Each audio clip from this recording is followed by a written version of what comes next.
Bien, buenas tardes. Comenzamos con las exposiciones Fiebre hemorrágica boliviana. Estará Helen Rojas. Buenas tardes, doctor. Bien, Helen, ya podemos comenzar. Adelante.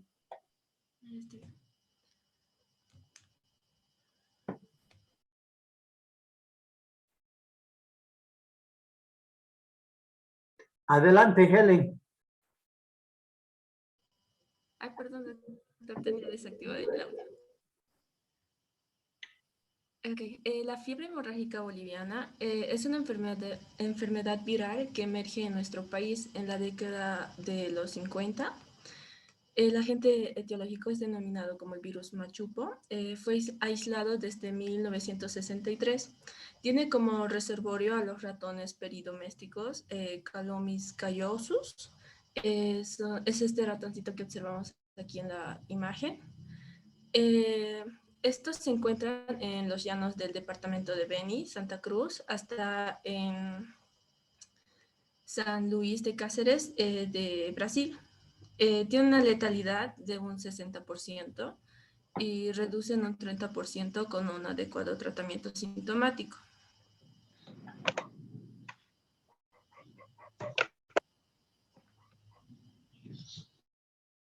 Hay que pedir próximo.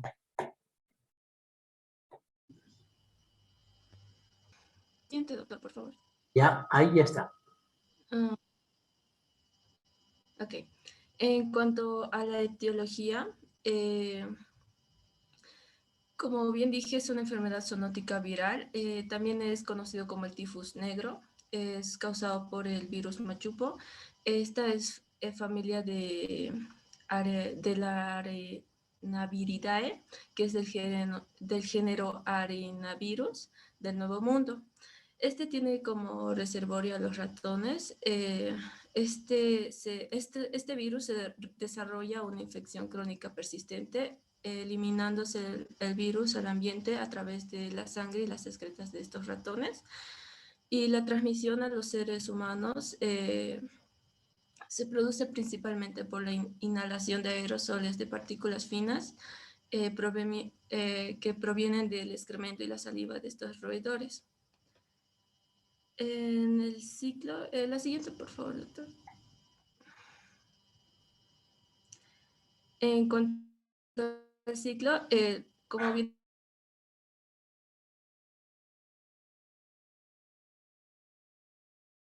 dije, van a llevar, o sea, en sus excretas y en sus heces y al medio ambiente, o puede ser ya en los hogares de las personas también, y este va a ser un contacto directo del ratón o por inhalaciones excretas hacia el ser humano, y también hay una transmisión de persona.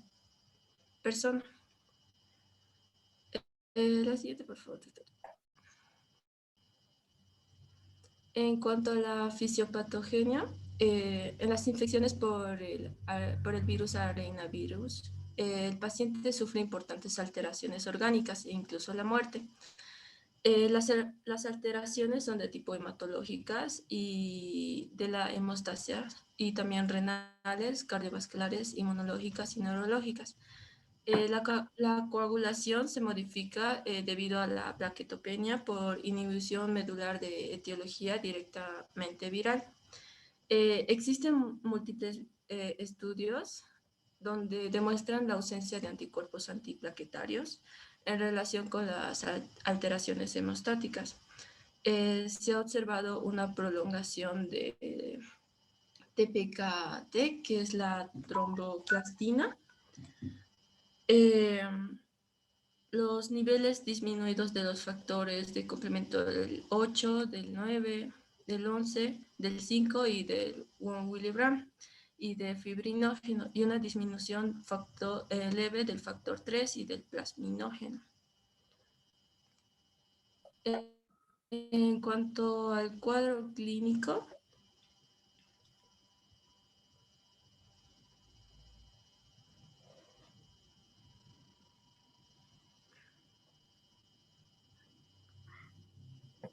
En cuanto al cuadro clínico, se divide en 3 periodos.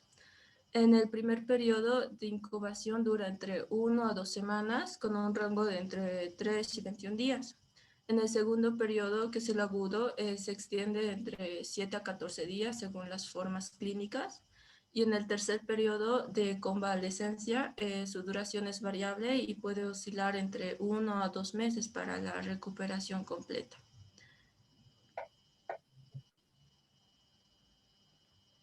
En cuanto a los síntomas incluyen lo que es fiebre, malestar, dolor de cabeza, muscular y articular, y sangrado. También petequias en la parte superior del cuerpo y sangrados por la nariz. Aunque la pérdida de sangre no es grande, los pacientes suelen presentar crisis hipotensivos al 7º día y el 30% de los pacientes presentan cuadros neurológicos, estando el líquido cefalorraquídeo normal. Las cefaleas, las mialgias y raquialgias a veces son muy intensas. Pueden acompañarse por náuseas y vómitos, y en los primeros días de la enfermedad se hacen más evidentes con la movilización. También hay alteraciones en la marcha, son la regla como andar como ebrio, con pasos cortos, inestables y oscilantes.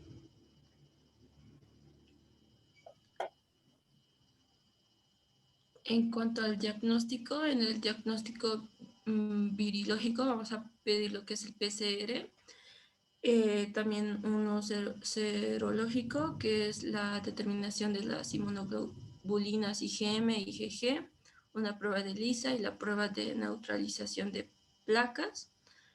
Y la sospecha clínica temprana resulta imprescindible para determinar un tratamiento adecuado. Para ello, en la mayoría de los casos se deben tener en cuenta los antecedentes epidemiológicos, síntomas y signos iniciales de la fiebre hemorrágica. También un hemograma donde hay que ver los leucocitos, las plaquetas y si es que hay leucopenia o plaquetopenia. En cuanto al tratamiento, aún no hay un tratamiento específico. El tratamiento es mayormente sintomático y de sostén. El manejo de los pacientes se recomienda mantener en aislamiento estricto al paciente mediante el periodo febril agudo, y que el salud personal que esté atendiendo al paciente use para su atención equipos de protección. Personal para microgotas respiratorios y de contacto, un delantal, la mascarilla N95, un protector facial o gafas y guantes. También en cuanto al tratamiento, también se recomienda una buena hidratación, reposo y tratamiento de soporte de las posibles complicaciones del paciente. Bueno, eso sería todo, doctor. Gracias. Bien, no sé si hay alguna pregunta, jóvenes. Bueno, otro tema sería ébola, ¿no? El ébola. Vamos a entrar al tema de ébola. Adelante, Ronald Daniel. Muy buenas tardes, doctor. ¿Me escucha? Sí, sí, adelante. Listo. Buenas tardes, soy Ronald Daniel. Voy a presentar lo que es referente al virus ébola. La enfermedad de ébola, antes llamado como fiebre hemorrágica de ébola, es una enfermedad grave, a menudo mortal en el ser humano. Enfermedad de género de ébola virus perteneciente a la familia filovirus. Tiene como mortalidad del 50-90% y no hay tratamiento específico ni vacuna, lo que vamos a hablar más adelante. Siguiente, doctor, por favor.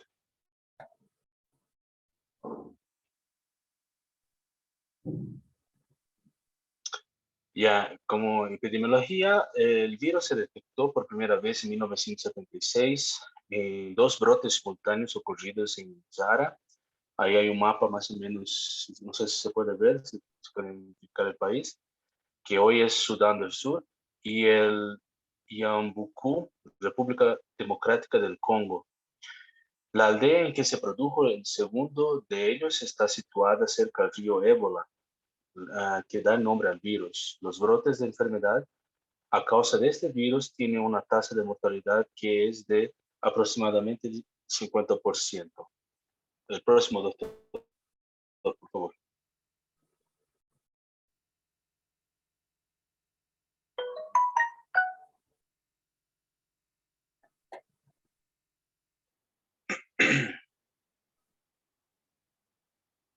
Ok, como actualidad aquí, una noticia sobre aquí en Bolivia, en enero de 2003, un joven granjero de Samosabeti, en Chaparé, presentó fiebre y dolor de cabeza.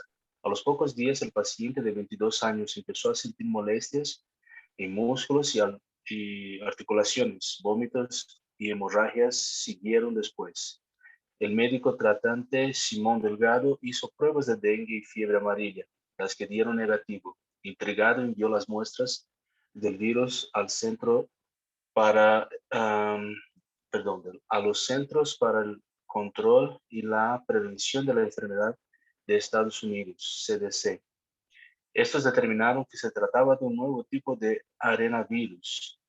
Desde entonces no se supo más de este indeseado descubrimiento hasta 2019, cuando un nuevo estudio detectó más casos también en Bolivia.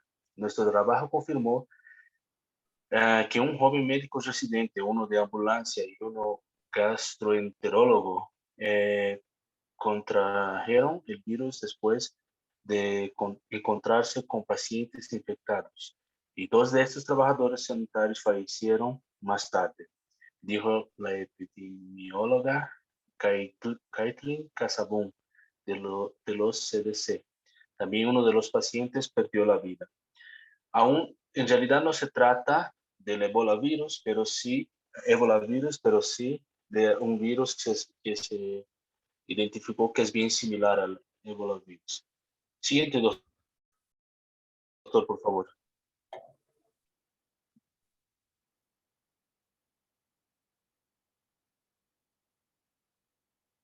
Ok, la OMS declaró que en 2019 la emergencia de salud pública de importancia internacional, el ESPI, por un brote en el este de la República Democrática del Congo, que ha causado más de 3.000 casos y 2.200 muertos. Podemos ver que lo que representa la mortalidad prácticamente del 60%. A principios de junio de 2020 se ha declarado un nuevo brote, esta vez en el oeste de la República Democrática del Congo y la provincia de Ecuador. Siguiente, doctor, por favor.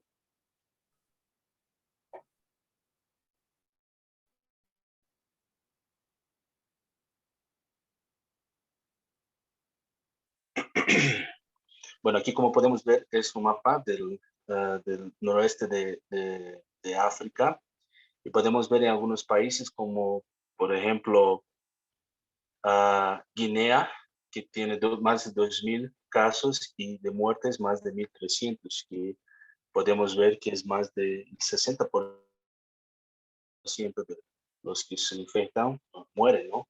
Y ahora vamos a ver por qué. Siguiente, doctor, por favor.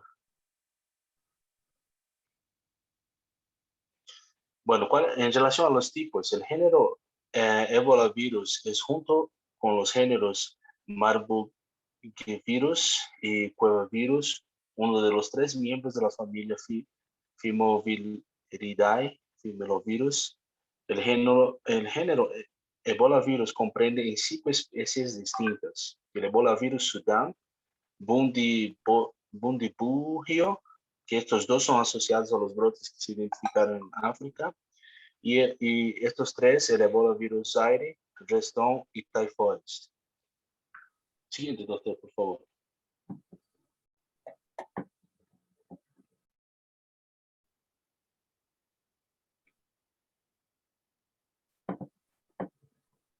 En relación a la transmisión, es de animal a humano, luego de persona a persona, por contacto directo a fluidos y o secreciones corporales, a través de membranas mucosas o de soluciones de continuidad en la piel, por ejemplo, como heridas. Y el contagio del personal de salud es por falta de precauciones estrictas, como mi compañera. Y también, igualmente, el tema anterior no se transmite a través de aire.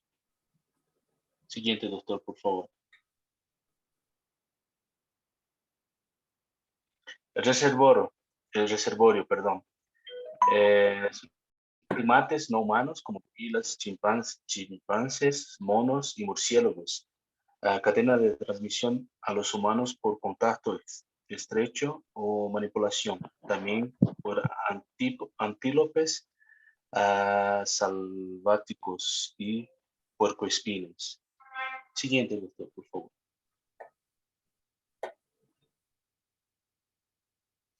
El periodo de incubación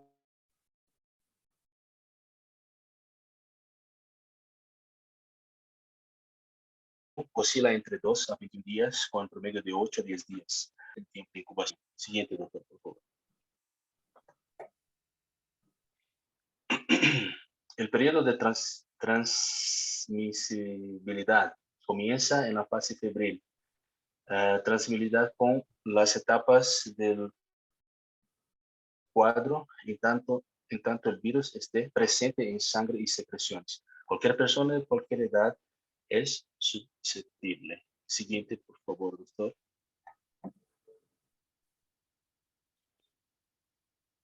Las manifestaciones clínicas son varias, ¿no? La enfermedad aguda, aparición súbita de fiebre del 90%, debilidad general entre 80 a 90%, mialgia y artralgia de 50 a 60, cefalea de 50 a 60 y anorexia de 40 a 50%. Siguiente, doctor, por favor.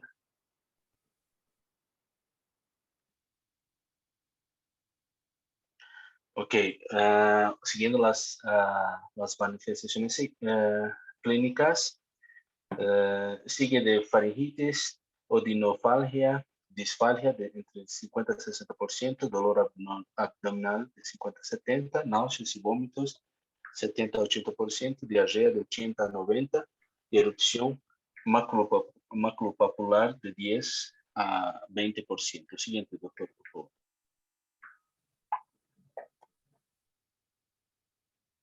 Ahí está representando más o menos los síntomas.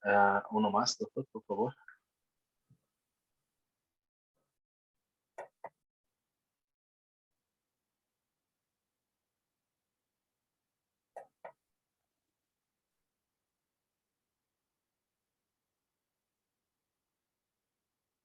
Ok, siguiendo sobre las manifestaciones clínicas en formas graves, la diatesis hemorrágica, de cualquier diatesis hemorrágica es de sangrado sin un motivo aparente y que permanece con tiempo, ¿no? De cualquier tipo es de 40 a 50%, gingival de 10 a 20%, hematemesis de 10 a 20%, melena de 0 a 10%, sitios de función de 0 a 10% también y hemoptisis de 0 a 5%. Siguiente, doctor, por favor.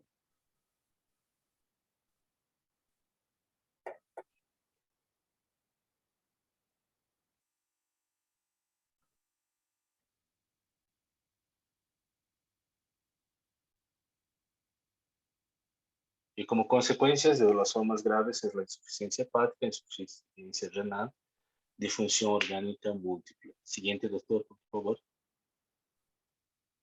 Bueno, en el laboratorio lo que se va a hallar es la linfocitopenia, trombocitopenia, elevación de enzimas hepáticas.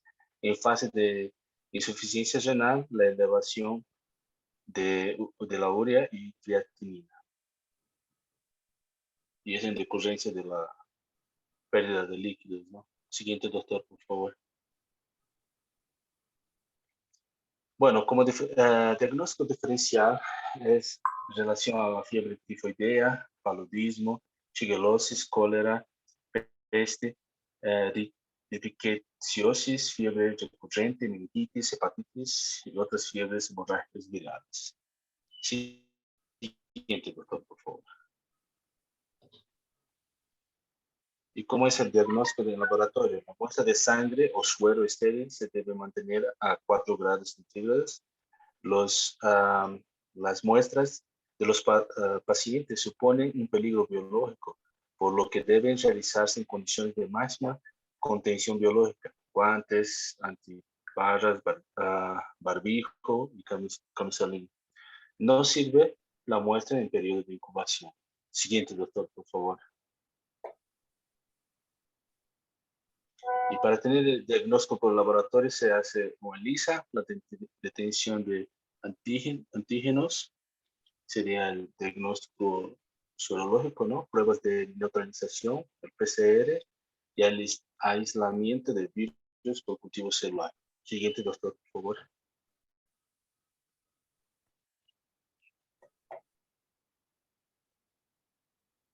Bueno, como no hay un tratamiento específico, también el tratamiento es asintomático y de sostén. Se realiza un tratamiento sintomático para complicaciones como la hipovolemia, desequilibrio electrolítico, hipoxemia, hemorragia, choque séptico, fallo multiorgánico y coagulación intravascular diseminada.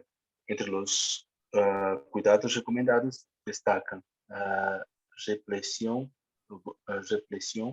volumétrica, mantenimiento de la presión arterial y de la oxigenación, control del dolor, soporte nutricional, tratamiento de infecciones bacterianas secundarias y de otras alteraciones de base. Los casos graves requieren cuidados críticos. Los casos graves requieren cuidados intensivos.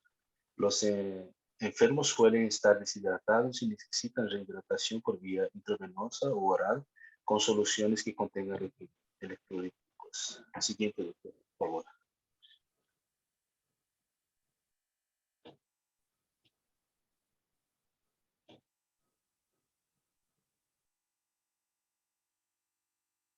Adelante. Okay.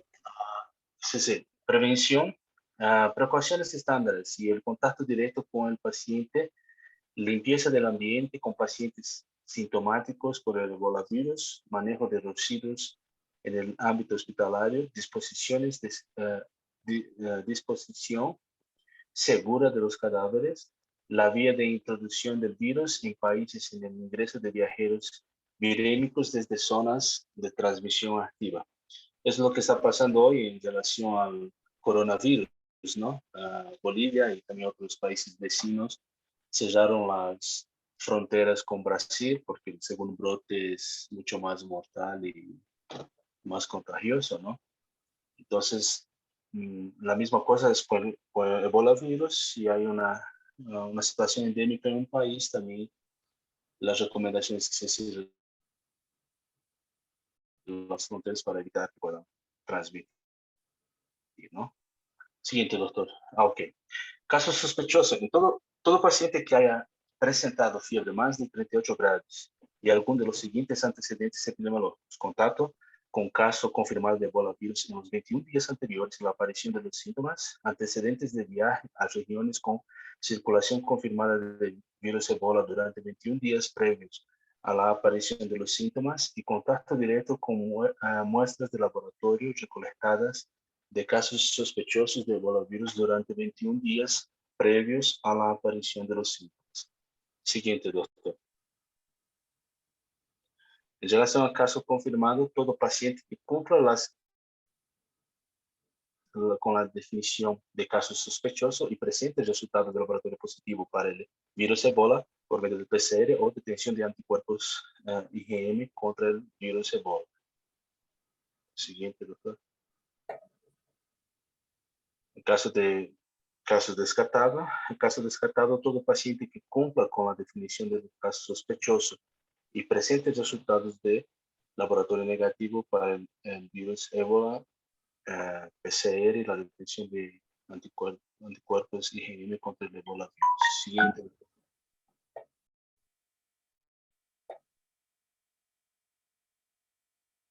Bueno, ¿y qué se debe hacer en relación a surgimiento de algún caso, ¿no? Que se tiene que seguir algunas cosas, que es la búsqueda, identificación y seguimiento de contactos. La persona que haber dormido en la misma casa de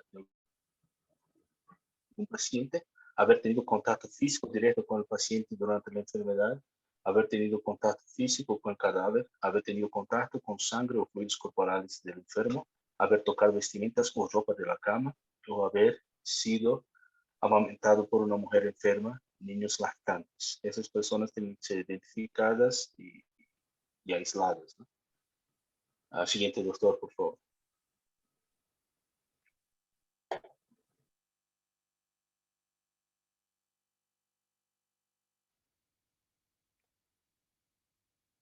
Y ante un paciente sospechoso, el procedimiento es el aislamiento, notificación y derivación a hospital de referencia.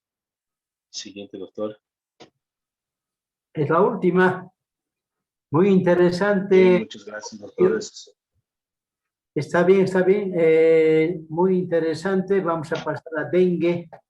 Sí, doctor. Pasamos a dengue. ¿Dónde está dengue? Ahí. Thais Santos Dorado, adelante.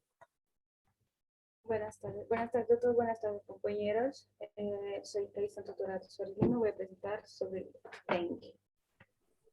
Bueno, el concepto de dengue es una enfermedad infecciosa aguda transmitida por la picadura del mosquito Aedes aegypti, infectado por el virus de dengue, que en algunas ocasiones puede provocar enfermedades graves con hemorragias de distinta magnitud que puede llegar al shock y la muerte. Próximo, doctor, por favor.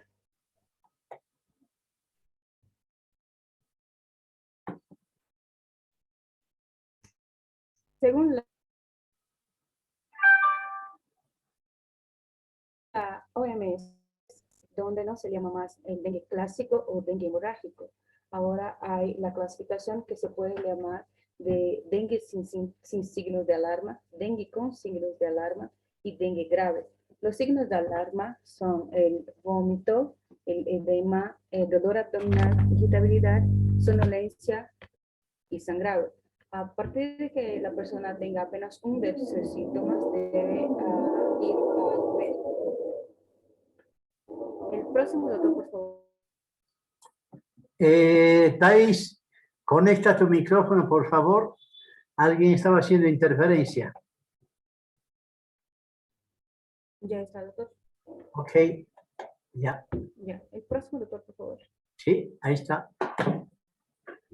El internet Ya. un poco lento, calma, calma. Ya, no se preocupe. Hay una interferencia. Ya, ahora sí. Sí, ya, gracias. El Aedes aegypti es el vector que presenta el mayor riesgo de transmisión de arbovirus en las Américas y está presente en casi todos los países del hemisferio. Es un mosquito doméstico porque vive en la casa o cerca de la casa y que se reproduce en cualquier lugar o cualquier recipiente artificial o natural que contenga agua. El próximo, doctor, por favor. Gracias. Su ciclo, el mosquito puede completar su ciclo de vida desde huevo hasta el adulto en aproximadamente de 7 a 10 días. Y los mosquitos adultos generalmente viven de 4 a 6 semanas. Para su ciclo, la temperatura de ambiente puede influir en el tiempo de duración de cada uno de sus ciclos de desarrollo. Por ejemplo, las temperaturas altas podrían acelerar el proceso y convertirlos en adultos más rápidamente. El contrario sería verdadero porque las temperaturas bajas podrían desacelerar el proceso y hacer con que los estados inmaduros se prolonguen durante más días. El próximo, doctor, por favor. Gracias. La responsable de la transmisión de enfermedad sería la hembra, porque la hembra necesita de la sangre humana para el desarrollo de sus óvulos y también para su metabolismo.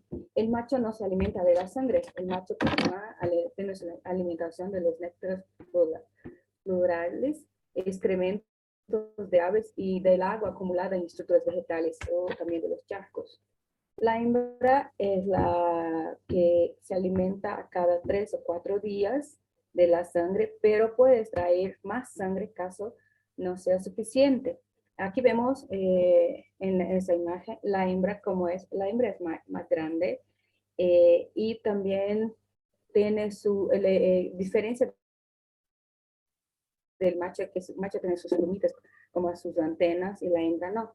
Y por su tamaño también.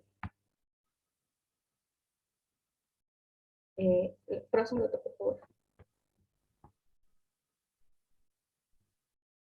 Ya. Aquí teníamos una animación donde nos muestra que ese mosquito, Aedes aegypti, prefiere poner sus huevos en recipientes artificiales que contengan agua.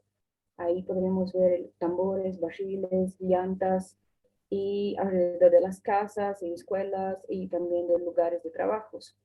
Estos huevos pueden resistir a las condiciones ambientales secas durante más de un año.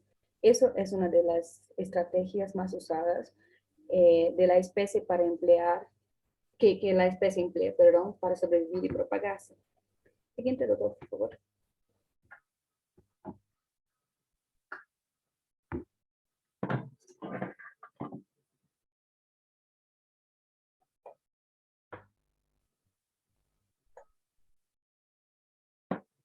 Gracias. Aquí también tenemos una animación donde nos muestra cómo se da la transmisión. El dengue no es contagioso, no se transmite de persona a persona. ¿Qué acontece? Es que un mosquito que está infectado va a picar a una persona que está sana y después ese mosquito será infectado y después pasará va a picar a otra persona. La animación muestra un mosquito, Aedes aegypti, infectado que pica a la persona y pasa a su torrente sanguíneo el virus y esa persona se queda infectada. Y así se da el ciclo. En la próxima, doctor, por favor. Aquí tenemos una explicación de cómo se da. En esa imagen, empezando por la izquierda del monitor, tenemos un mosquito sano que va a picar a una persona que está enferma. Ese mosquito se torna un mosquito infectado, se queda infectado y va a picar a una persona sana. Esa persona se infecta y ahí continúa el ciclo. Lo próximo, doctor, por favor.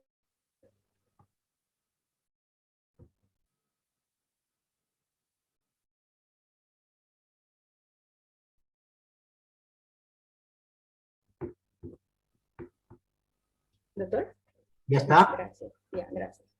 Los tipos. Existen 4 serotipos de virus de dengue. El 1, 2, 3 y 4. El 1 es el más frecuente.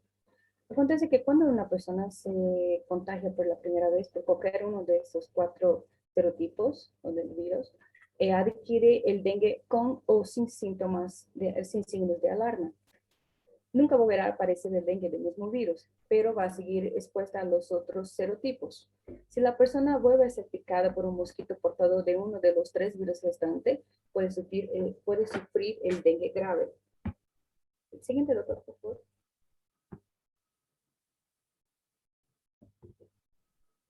Los síntomas son casi que iguales, pero con algunos aumentos en las dengue grave y dengue normal. Puede ser dengue con signos o síntomas de alarma o la dengue grave. Los signos de dengue generalmente duran de 2 a 7 días y la mayoría de las personas suelen recuperarse alrededor de una semana. La diferencia aquí que vemos es que tenemos un dengue grave, un sangrado nasal y también de las encías y también el sangrado en otras partes y diferentemente en ocasiones. Y el dengue grave puede causar la muerte.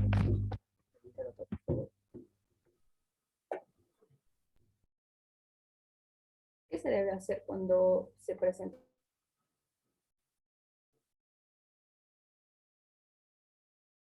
esos síntomas? Primeramente, Adelante. y hidratarse. Eso es. Ya, doctor. Siguiente, por favor. Aquí tenemos las fases del dengue. Son 3 fases según la OMS.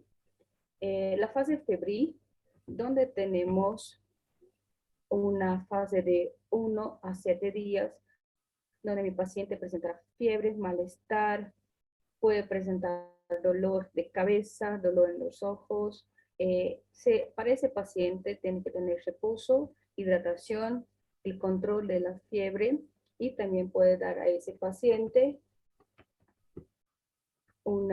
puede ser observado, una observación médica. La fase crítica de tercero a séptimo día, donde tiene que se mantener vigilante los signos de alarma. Cualquier signo de alarma tiene que sí o sí ir al médico. Y esa fase debe se mantener a la hidratación y reposo del paciente. Y la fase 3 sería la fase de recuperación, que es de séptimo a décimo día, donde hay una mejoría en estado general del paciente. Próximo, por favor.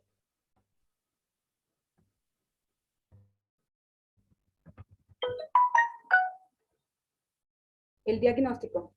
El diagnóstico será hecho por la clínica del paciente, también puede ser hecho por laboratorios como hemograma, aislamiento de virus, las pruebas bioquímicas. En el hemograma se debe encontrar hematocrito, se va a buscar una hemoconcentración, buscar una plaquetopenia o una trombocitopenia, y el leucograma se busca usualmente leucopenia con linfocitosis. Siguiente, doctor.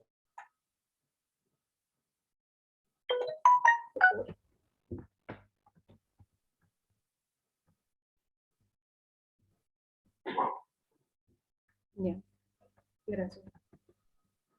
Aquí tenemos una de las pruebas también utilizadas, que es la prueba de lazo torniquete de Humperley, que es una prueba rápida que comprueba la fragilidad de los vasos sanguíneos y la tendencia a sangrar.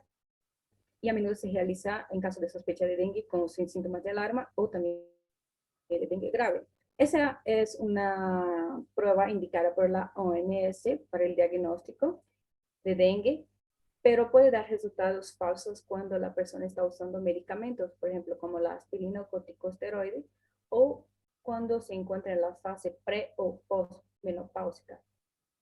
Siguiente, doctor, por favor.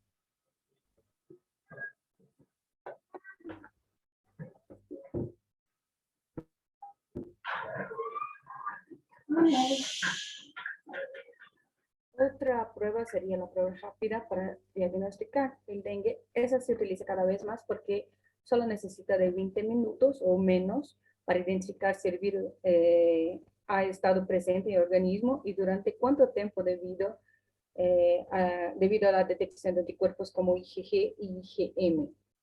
Esta prueba no va a identificar la presencia de otras enfermedades transmitidas por el mosquito del dengue, como por ejemplo la Zika, la chikungunya. Por lo tanto, los médicos pueden ordenar un análisis de sangre normal para identificar. Siguiente, doctor, por favor.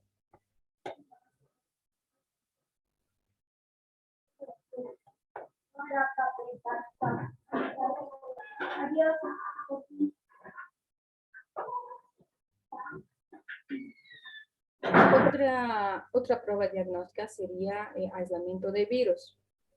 Consiste en identificar el virus en torrente sanguíneo y establecer qué serotipo, permitiendo diagnóstico diferencial de otras enfermedades provocadas por el Aedes aegypti.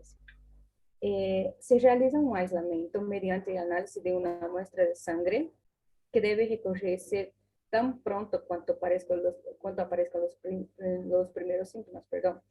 Esta muestra de sangre se envía al laboratorio y mediante las técnicas de diagnóstico, como por ejemplo el PCR, es posible identificar la presencia del virus de dengue en la sangre. Siguiente, doctor, por favor.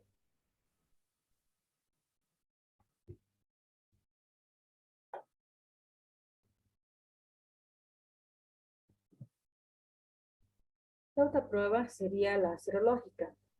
Esta tiene como objetivo diagnosticar la enfermedad a través de la concentración de las inmunoglobulinas IgG y IgM en la sangre.